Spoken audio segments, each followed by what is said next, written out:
kepada hari akhir. Pengertian hari akhir.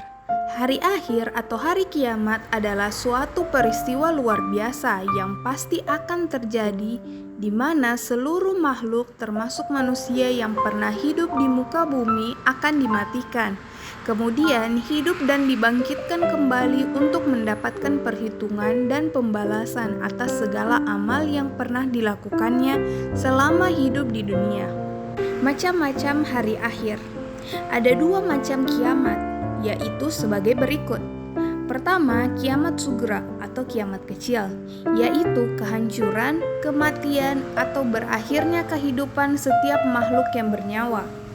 Yang kedua, kiamat kubra atau kiamat besar, yaitu peristiwa besar atau hancur binasanya alam semesta berserta isinya atau makhluk, sebagai awal dimulainya kehidupan akhirat.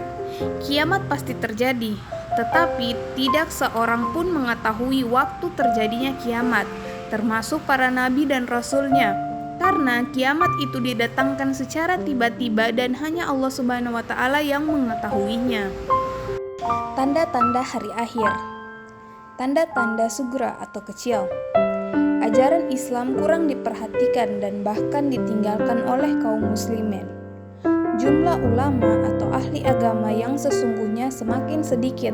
Sebaliknya, banyak orang bodoh yang mengaku ulama dan menyesatkan umat. Perzinahan dilakukan terang-terangan dan sudah menjadi suatu kebiasaan di masyarakat luas.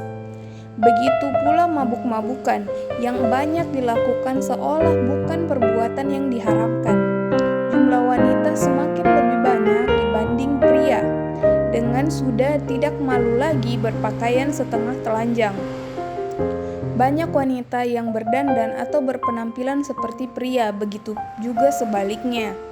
Umat manusia berlomba-lomba menumpuk kekayaan dengan jalan yang tidak halal serta maraknya praktek riba.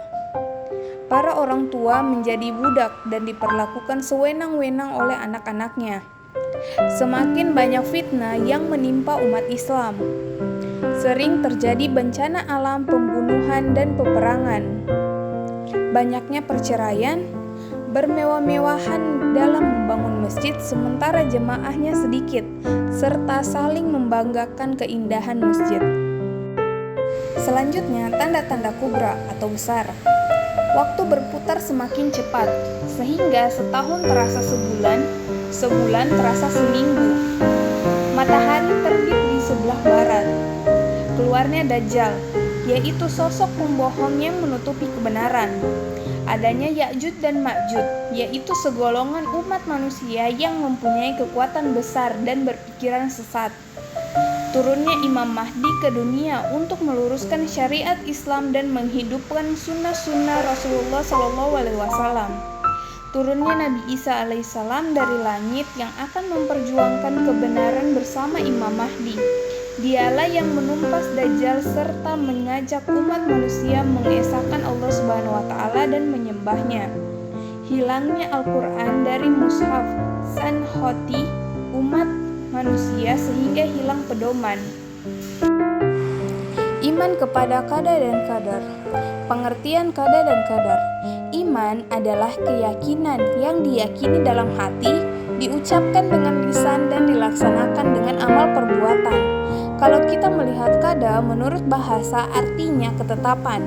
Qada artinya ketetapan Allah Subhanahu wa Ta'ala kepada setiap makhluknya yang bersifat azali. Sedangkan qadar artinya menurut bahasa berarti ukuran. Qadar artinya terjadi penciptaan sesuai dengan ukuran atau timbangan yang telah ditentukan sebelumnya. Qada dan qadar dalam keseharian sering kita sebut dengan takdir. Jadi, iman kepada qada dan qadar adalah percaya sepenuh hati bahwa sesuatu yang terjadi, sedang terjadi, akan terjadi di alam raya ini semuanya telah ditentukan Allah Subhanahu wa Ta'ala sejak zaman azali. Iman kepada qada dan qadar termasuk rukun iman yang keenam. Macam-macam takdir. Takdir terbagi menjadi dua bagian, yakni takdir mu'allaq dan takdir mubram. Takdir mu'allaq adalah takdir Allah Subhanahu wa Ta'ala atas makhluknya yang memungkinkan dapat berubah karena usaha dan ikhtiar manusia. Contohnya, Miskin bisa menjadi kaya karena bekerja keras. Orang sakit bisa sembuh karena berobat dan berdoa. Takdir mubram. Takdir mubram ialah takdir yang pasti terjadi dan tidak dapat dielakkan kejadiannya. Contohnya, nasib manusia, lahir, kematian, jodoh, rezeki, dan terjadinya kiamat dan sebagainya.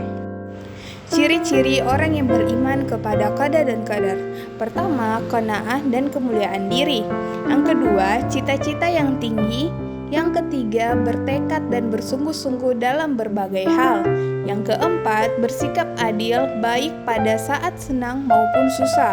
Dan yang kelima, selamat dari kedengkian dan penentangan.